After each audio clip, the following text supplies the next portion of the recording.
FY BCom semester 2ના વિદ્યાર્થી નાણાકીય હિસાબી પદ્ધતિમાં આપણે ચેપ્ટર નંબર 2 ભણીએ છીએ, બરાબર. અને ચેપ્ટર નંબર 2 છે આપણું કંપની દ્વારા ભાગીદારી પેઢીના ધંધાની ખરીદી, બરાબર. એમાં આપણે આગળ 7 દાખલા જોઈ ગયા, જે જનરલ બધા હવાલા હતા, બરાબર. હવે જ્યારે આપણે ચેપ્ટરની શરૂઆત કરી, થિયરી ભણ્યા, ત્યારે એમાં એક છેલ્લો ટોપિક આપણે એવો જોઈ ગયા હતા કે દેવાદારો અને લેણદારોના ઉપલક ખાતા અંગે. હવે જ્યારે દેવાદારો અને લેણદારો છે એ કંપની સ્વીકારતી નથી, અથવા તો દેવાદારો અને લેણદારોને વટાવથી દેવાદારો પાસેથી વટાવથી ઉઘરાણી કરવાની હોય અને લેણદારોને વટાવથી ચૂકવણી કરવાની હોય, તો એવા દાખલા પણ આપણા ચેપ્ટરમાં પૂછાય છે, બરાબર. આગળ આપણે થિયરીમાં દેવાદારો અને લેણદારોના ઉપલક ખાતા અંગે આપણે જોઈ ગયા હતા, પણ ફરી પાછું હવે આપણે 3 દાખલા કરીશું, 8, 9 અને 10. એમાં લેણદારો અને દેવાદારો વિશેનો ટોપિક હશે, બરાબર. તો ફરી પાછું એ રિવિઝન કરીએ અને લેણદારો અને દેવાદારો માટેના જે ઉપલક ખાતા બનાવવાના છે એના માટે આપણે જોઈ લઈએ, બરાબર. ફરી પાછું એક વખત રિવિઝન કરી નાખીએ. તો અહીંયા આપણને એવું કીધું છે,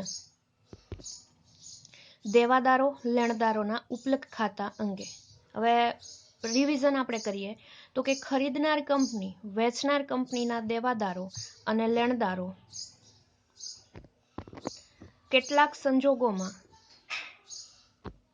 સ્વીકારતી નથી, પરંતુ વેચનાર કંપનીની વિનંતીથી તેના વતી તેના દેવાદારો પાસેથી ઉઘરાણી કરવાનું અને તેના લેણદારોને જવાબદારીઓને ચૂકવવાનું કાર્ય સ્વીકારે છે.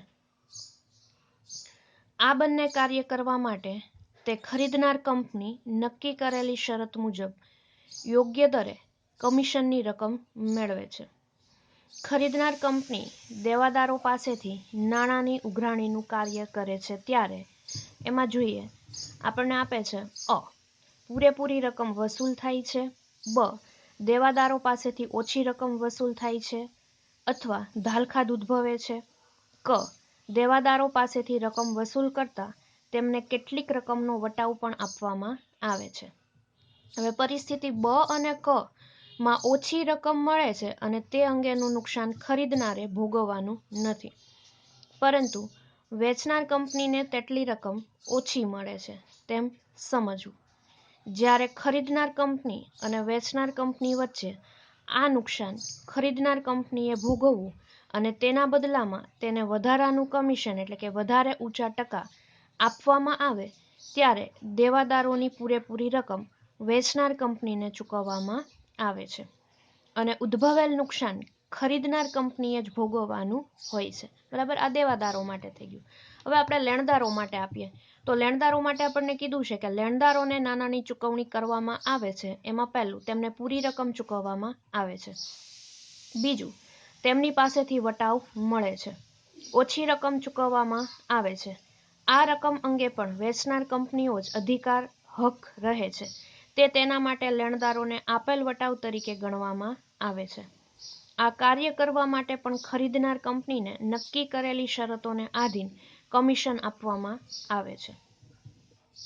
અંતમાં આ કાર્ય કરવા બદલ ખરીદનાર કંપનીએ કોઈપણ પ્રકારના ખર્ચા ચૂકવેલ હોય તો તે નક્કી કરેલી શરત મુજબ મજરે મેળવીને અથવા ખરીદનાર કંપની તે રકમ ભોગવે છે અને બાકીની રકમની ચૂકવણી કરવામાં આવે છે. હિસાબો બંધ કરવા માટે વેચનાર કંપનીનું ઉપલક ખાતું તૈયાર કરવામાં આવે છે. એમાં આપીએ ખરીદનાર કંપનીના ચોપડે દેવાદારો અને લેણદારોના ઉપલક ખાતા માટે હિસાબી નોંધ, બરાબર. હવે દેવાદારો અને લેણદારો માટે જે ઉપલક ખાતા હોય એના માટેની હિસાબી નોંધ આપણે જોઈએ, રિવિઝન કરી લઈએ. આગળના લેક્ચરમાં આપણે જોઈ ગયા હતા, બરાબર. પહેલું કે છે દેવાદારોની કુલ રકમની નોંધ. વેચનાર પેઢીના દેવાદાર ખાતે ઉધાર તે વેચનાર પેઢીના ઉપલક ખાતે, બરાબર. દેવાદારોની કુલ રકમની નોંધ. વેચનાર પેઢીના દેવાદાર ખાતે ઉધાર તે વેચનાર પેઢીના ઉપલક ખાતે. બીજું, લેણદારોની કુલ રકમની નોંધ. વેચનાર પેઢીના ઉપલક ખાતે ઉધાર તે વેચનાર પેઢીના લેણદાર ખાતે, બરાબર. દેવાદાર અને લેણદારની આવી રીતે આમ નોંધ થશે. દેવાદારોની કુલ રકમની નોંધ. વેચનાર પેઢીના દેવાદાર ખાતે ઉધાર તે વેચનાર પેઢીના ઉપલક ખાતે. અને બીજું, લેણદારોની કુલ રકમની નોંધ. વેચનાર પેઢીના ઉપલક ખાતે ઉધાર તે વેચનાર પેઢીના લેણદાર ખાતે. એના પછીની ત્રીજી આમ નોંધ આપીએ દેવાદાર પાસેથી ઉઘરાણીની રકમ મળે, ઉઘરાણીની વસૂલ કરી તેમને વટાવ આપવામાં આવે અથવા ધાલખાદ ઉદ્ભવે ત્યારે. લખીએ એમાં રોકડ / બેંક ખાતે ઉધાર, વેચનારના ઉપલક ખાતે ઉધાર, તે વેચનારના દેવાદાર ખાતે. બરાબર. દેવાદાર પાસેથી ઉઘરાણીની રકમ મળે, ઉઘરાણીની વસૂલ કરી તેમને વટાવ આપવામાં આવે અથવા ધાલખાદ ઉદ્ભવે ત્યારે. રોકડ બેંક ખાતે ઉધાર, વેચનારના ઉપલક ખાતે ઉધાર, તે વેચનારના દેવાદાર ખાતે. બરાબર. આપેલ વટાવ અને ધાલખાદની નોંધ અંગે વેચનાર ઉપલક ખાતે રકમ ઉધાર કરવી. જો અહીંયા એવું લખ્યું છે કે વેચનારના ઉપલક ખાતે. હવે આપેલો વટાવ હોય અથવા તો ધાલખાદ આપેલી હોય તો આપણે વેચનારના ઉપલક ખાતે વટાવની રકમ અથવા તો ધાલખાદની રકમ છે નોંધવાની થાય. બરાબર. એના પછી આપેલું છે ચોથું, વેચનારના લેણદારોને રકમની ચૂકવણી કરવામાં આવે અને લેણદારો તરફથી વટાવ મળે અથવા વટાવ મંજૂર રાખે ત્યારે. વેચનારના લેણદાર ખાતે ઉધાર, તે વેચનારના ઉપલક ખાતે. બરાબર. શું આપણને કીધું છે તો કે વેચનારના લેણદારોને રકમની ચૂકવણી કરવામાં આવે અને લેણદારો તરફથી વટાવ મળે અથવા વટાવ મંજૂર રાખે ત્યારે. વેચનારના લેણદાર ખાતે ઉધાર, તે વેચનારના ઉપલક ખાતે. બરાબર. અને અહીંયા વટાવની રકમ જે વેચનારના ઉપલક ખાતે લખ્યું છે એ વટાવની રકમ અને તે રોકડ બેંક ખાતે. એના પછી પાંચમું આપ્યું છે શરતોને આધીન કમિશનની રકમ મેળવવાની થાય ત્યારે. તો વેચનાર કંપનીના ઉપલક ખાતે ઉધાર, તે કમિશન ખાતે. એના પછી છઠ્ઠું, વેચનારના ઉપલક ખાતામાં તફાવતની રકમ ચૂકવવા અંગે. બરાબર. ધંધો ખરીદનાર કંપની રકમ ચૂકવવા માટે ચૂકવણીમાં રોકડ, ઇક્વિટી શેર, પ્રીમિયમ સહિત અને ડિબેન્ચરની ચૂકવણી કરે ત્યારે. વેચનાર કંપનીના ઉપલક ખાતે ઉધાર, ડિબેન્ચર વટાવ ખાતે ઉધાર, તે રોકડ ખાતે, તે શેર મૂડી ખાતે, તે શેર પ્રીમિયમ ખાતે અને તે ડિબેન્ચર ખાતે. બરાબર. જોઈએ હજી છઠ્ઠો વ્યવહાર, વેચનારના ઉપલક ખાતામાં તફાવતની રકમ ચૂકવવા અંગે. ધંધો ખરીદનાર કંપની રકમ ચૂકવવા માટે ચૂકવણીમાં રોકડ, ઇક્વિટી શેર, પ્રીમિયમ સહિત અને ડિબેન્ચરની ચૂકવણી કરે ત્યારે. વેચનાર કંપનીના ઉપલક ખાતે ઉધાર, ડિબેન્ચર વટાવ ખાતે ઉધાર, તે રોકડ ખાતે, તે શેર મૂડી ખાતે, તે શેર પ્રીમિયમ ખાતે અને તે ડિબેન્ચર ખાતે. બરાબર. હવે આપણે આ રિવિઝન કરી લીધો. હવે એના માટેનો દાખલો જોઈએ. તો દાખલા નંબર 8 માટેની રકમ જોઈએ. બરાબર.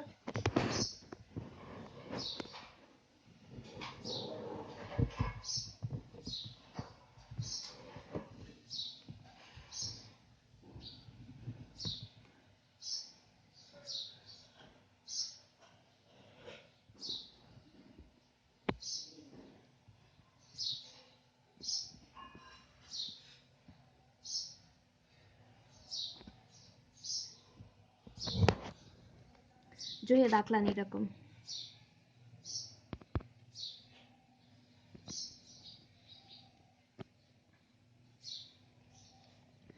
મેસર્સ સરોજ બ્રદર્સના ધંધો રસિક લિમિટેડે ખરીદી લીધો હતો. સરોજ બ્રદર્સ ચોપડામાં ₹2 લાખના દેવાદારો અને ₹1 લાખના લેણદારોની બાકી હતી. બરાબર. દેવાદારો કેટલાના હતા તો કે 2 લાખના. લેણદારો કેટલા હતા તો કે 1 લાખના. વેચનાર વતી કંપનીએ નાણાં ઉઘરાણી કરવાનું અને ચૂકવણી કરવાનું કાર્ય કરવાનું હતું. આ કામના મહેનતાણા પેટે ઉઘરાણીની રકમના 2% અને લેણદારો પાસેથી મળેલી વટાવની રકમના 25% કમિશન મેળવવા હકદાર છે. કંપનીએ ₹10,000ની ધાલખાદ પછી ₹1,35,000ની ઉઘરાણી રોકડમાં વસૂલ કરી હતી. દેવાદારોને 20% વટાવ આપવામાં આવેલ હતો, જ્યારે લેણદારોને 80% રકમ 10%ના વટાવે ચૂકવી હતી. આ ઉપરાંત કંપનીએ અગાઉ માંડી વાળેલ ધાલખાદના ₹10,000 પણ રોકડમાં વસૂલ કર્યા હતા. કંપનીએ હિસાબોની પતાવટ કરી હતી. ઉપરના વ્યવહારોની જરૂરી ગણતરી દર્શાવી જરૂરી આમનોંધ આપો. બરાબર. હજી એક વખત રકમ ટેલી કરીએ. મેસર્સ સરોજ બ્રદર્સનો ધંધો રસિક લિમિટેડે ખરીદી લીધો હતો. સરોજ બ્રદર્સ ચોપડામાં ₹2 લાખના દેવાદારો અને ₹1 લાખ લેણદારોની બાકી હતી. વેચનાર વતી કંપનીએ નાણાં ઉઘરાણી કરવાનું અને ચૂકવણી કરવાનું કાર્ય કરવાનું હતું. આ કામના મહેનતાણા પેટે ઉઘરાણીની રકમના 2% અને લેણદારો પાસેથી મળેલી વટાવની રકમના 50% કમિશન મેળવવા હકદાર છે. કંપનીએ ₹10,000ની દાલખાધ પછી ₹1,35,000ની ઉઘરાણી રોકડમાં વસૂલ કરી હતી. દેવાદારોને 20% વટાવ આપવામાં આવેલ હતો, જ્યારે લેણદારોને 80% રકમ 10%ના વટાવે ચૂકવી હતી. આ ઉપરાંત કંપનીએ અગાઉ માંડી વાળેલ દાલખાધના ₹10,000 પણ રોકડમાં વસૂલ કર્યા હતા. કંપનીએ હિસાબોની પતાવટ કરી હતી. ઉપરના વ્યવહારોની જરૂરી ગણતરી દર્શાવી જરૂરી આમનોંધ આપો. બરાબર, આના ઉપરથી આપણે ગણતરી આપવાની છે અને આમનોંધ પણ આપવાની છે. તો દાખલાની રકમ પર ફોકસ કરીએ અને દાખલાની ગણતરી પછીથી શરૂઆત કરીએ.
બરાબર, આ થઈ ગઈ રકમ. હવે આપણે આમનોંધ અને ગણતરી દર્શાવતા જઈશું. બરાબર,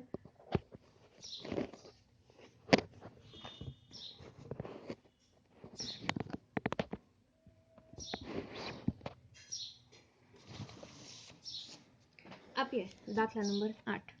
સૌથી પહેલા તો આપણે આમનોંધ આપીએ. બરાબર, તો આપીએ રસિક લિમિટેડના ચોપડે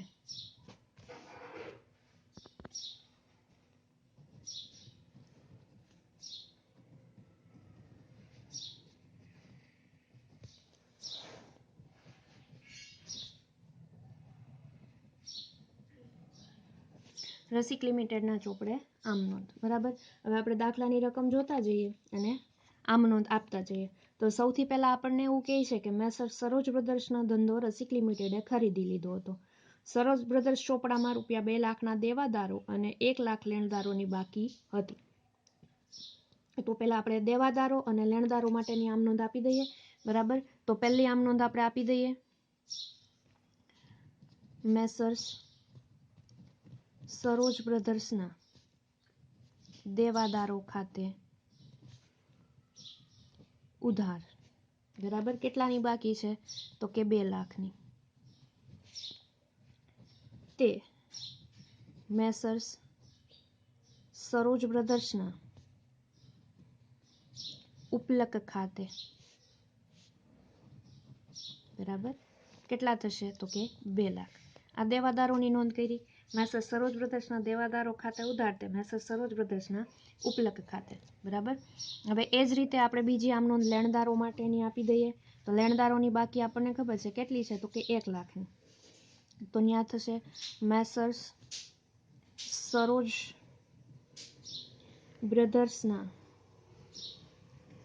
ઉપલક ખાતે ઉધાર કેટલા છે? તો કે 1 લાખ. તે મેસર્સ સરોજ બ્રદર્સના લેણદારો ખાતે કેટલાની છે? તો કે 1 લાખની બાકી. બરાબર, આ દેવાદારો અને લેણદારો માટેની આપણે આમનોંધ આપી. એના પછી આગળ આવું કહે છે કે વેચનાર વતી કંપનીએ નાણાં ઉઘરાણી કરવાનું અને ચૂકવણી કરવાનું કાર્ય કરવાનું હતું, બરાબર. દેવાદારો પાસેથી આપણે ઉઘરાણી કરવાની અને લેણદારોને આપણે ચૂકવણી કરવાનું હતું. આ કામના મહેનતાણા પેટે ઉઘરાણીની રકમના 2% અને લેણદારો પાસેથી મળેલી વટાવની રકમના 50% કમિશન મેળવવા હકદાર છે, બરાબર. એટલે કમિશન તો આપણે દેવાદારો અને લેણદારોને વતી બેયને આપવાનું થશે. એની વર્કિંગ નોટ આપણે આના પછી કરીએ. પછી આગળ કીધું છે કંપનીએ ₹10,000ની ધાલખાદ પછી ₹1,35,000ની ઉઘરાણી રોકડમાં વસૂલ કરી હતી અને દેવાદારોને 20% વટાવ આપવામાં આવેલ હતો. તો દેવાદારો માટે આપણે આમ નોંધ આપવી પડશે. ત્યાં લખવું પડશે ત્રીજી આમ નોંધ. રોકડ ખાતે કેટલા મળે છે? તો કે 1,35,000, બરાબર. હવે મેસર્સ સરોજ બ્રધર્સના ઉપલક ખાતે ઉધાર ન્યા આવશે વટાવ, પણ વટાવ કેટલો આવશે એ આપણે જોઈએ. તે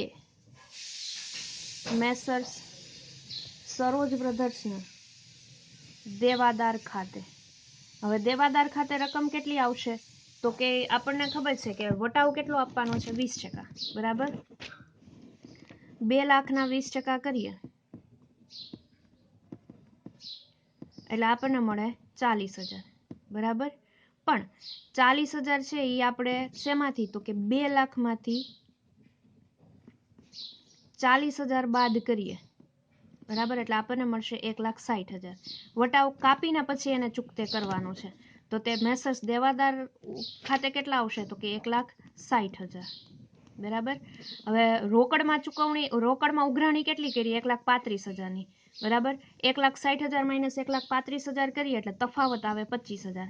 આપણે માની લઈશું કે આ 25,000નો વટાવ છે મેસર્સ બ્રધર્સના ઉપલક ખાતે નોંધવાનો છે. ખરેખર વટાવ કેટલો આપે છે? તો કે વટાવ કાપીને ચૂકતે કરે છે 1,60,000, બરાબર. તો 1,60,000 અને રોકડમાં કેટલી ઉઘરાણી કરે છે? તો કે 1,35,000 અને દેવાદારોને 20% વટાવ આપવાનો હતો. વટાવ આપીને જ પછી આપણે બાદ કર્યું તો 1,60,000 માઇનસ 1,35,000 કરીએ એટલે 25,000 છે એ વટાવ આપેલો હશે એવું આપણે માની લઈએ, બરાબર. એના પછી આપણને એવું કીધું કે કંપનીએ ₹10,000ની ધાલખાદ પછી 1,35,000ની ઉઘરાણી રોકડમાં વસૂલ કરી હતી. તો 10,000 માટે આપણે નોંધ આપવાની થશે, બરાબર. આપી દઈએ. ચોથી આમ નોંધ. રોકડ ખાતે ઉધાર કેટલા? તો કે 10,000. તે મેસર્સ સરોજ બ્રધર્સના ઉપલક ખાતે કેટલા? તો કે 10,000.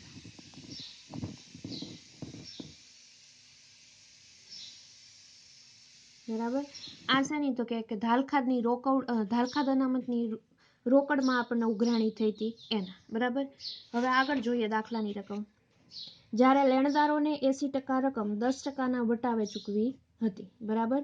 તો આ માટે આપણે આમ નોંધ આપી દઈએ લેણદારો માટેની, બરાબર. આપી દઈએ 5મી આમ નોંધ. ત્યાં આપણી આમ નોંધ થશે મેસર્સ સરોજ બ્રધર્સના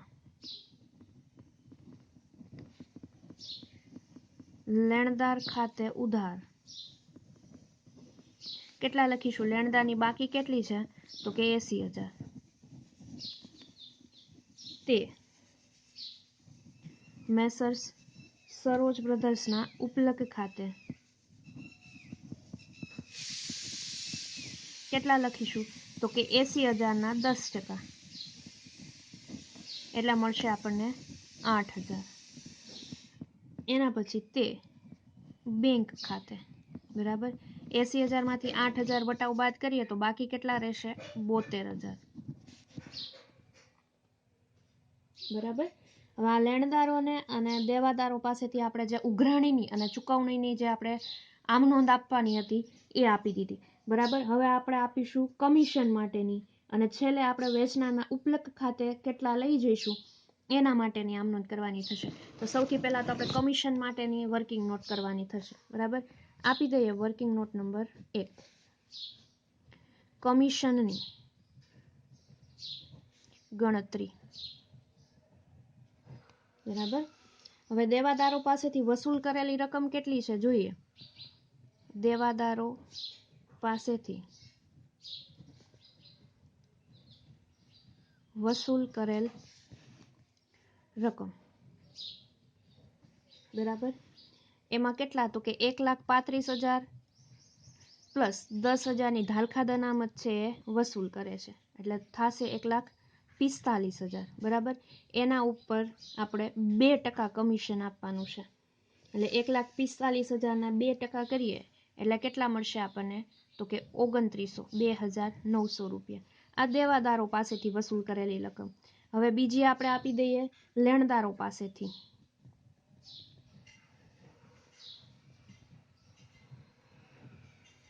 મળેલ વટાવની રકમ પર 50% લેખે, બરાબર. હવે જો લેણદારો પાસેથી મળેલ વટાવની રકમ પર 50% લેખે કમિશન આપવાનું છે, તો એમાં પહેલા આપણે 80,000ના જે લેણદારો છે, બરાબર, એના ઉપર 10% વટાવ બાદ કર્યો એટલે આપણને મળશે 8,000, બરાબર. હવે એ 8,000ના આપણે 50% કમિશન આપવાનું છે, બરાબર. જો અહીંયા ખાસ ધ્યાન રાખવાનું, લેણદારો પાસેથી મળેલી વટાવની રકમ પર 50% લેખે, એટલે અહીંયા આપણને કીધું જ છે પેરેગ્રાફમાં કે લેણદારો પાસેથી મળેલી વટાવની પેલા આપણે કીધું છે કે આ રકમની ઉઘરાણીના એટલે કે દેવાદારોને 2% અને લેણદારો પાસેથી મળેલી વટાવની રકમના 50% કમિશન મેળવવા હકદાર છે, બરાબર. તો વટાવના 50% કીધું છે, તો લેણદારો પાસેથી મળેલ વટાવની રકમ પર 50% લેખે, એટલે 80,000 ગુણ્યા 10%, એટલે વટાવ કેટલો મળે છે 8,000. 8,000ના 50% એટલે કેટલા થશે, તો કે 4,000, બરાબર. એટલે ટોટલ કમિશન કેટલું થાય, તો કે ટોટલ કમિશન થાય 4,000 પ્લસ 2,900 એટલે 6,900, બરાબર. આ કુલ કમિશન થયું, બરાબર. એના માટેની આપણે આમ નોંધ આપી દઈએ 6,900 આમ નોંધ આવ્યા, એના માટેની છઠ્ઠી કમિશન માટેની આમ નોંધ આપી દઈએ.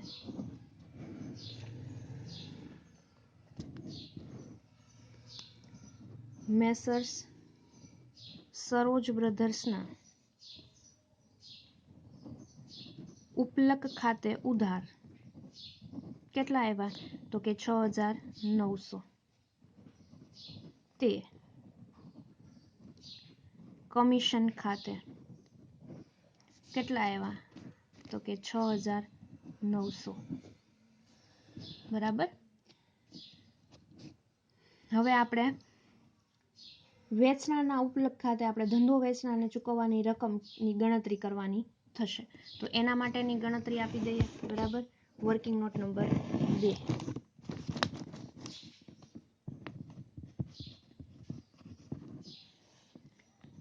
ધંધો વેચનાર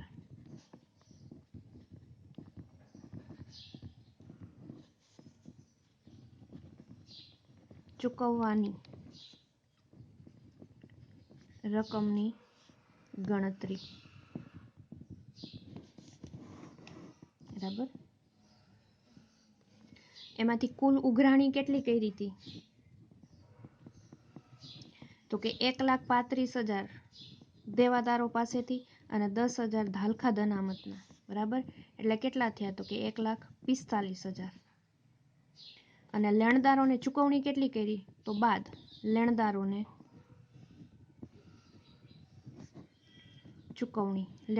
ચૂકવણી આપણે કેટલી કરી, તો કે 72,000 રૂપિયાની, બરાબર.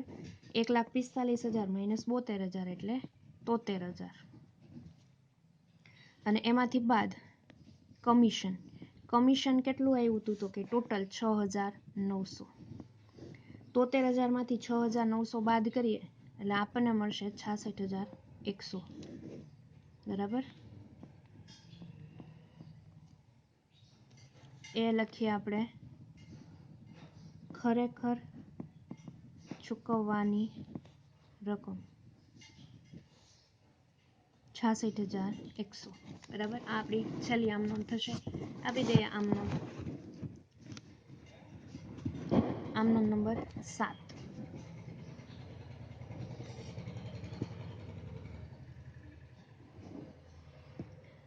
વેચનારના ઉપલક ખાતે ઉધાર કેટલા છે તો કે 66,100. તે રોકડ ખાતે કેટલા તો કે 66,100. બરાબર. આ થઈ ગયો આપણો દાખલા નંબર 8. જ્યારે દેવાદારો માટે આપણને દેવાદારો અને લેણદારો પર કઈ રીતના કમિશન આપવાનું થાય એના માટેનો દાખલો. એના પછી આપણે દાખલા નંબર 9 છે એ આના પછીના વિડીયો લેક્ચરમાં જોઈશું. પણ દેવાદારો અને લેણદારોને વટાવ અને કમિશન જ્યારે આપવાનું થાય ત્યારે એના માટેની જે આમનોંધ છે એ આવડવી જોઈએ. બરાબર. અને એના પછી ગણતરી કઈ રીતે થાય એ આપણે આ દાખલામાં કર્યું. આના પછી દાખલા નંબર 9 છે એ આપણે નેક્સ્ટ વિડીયો લેક્ચરમાં જોઈશું.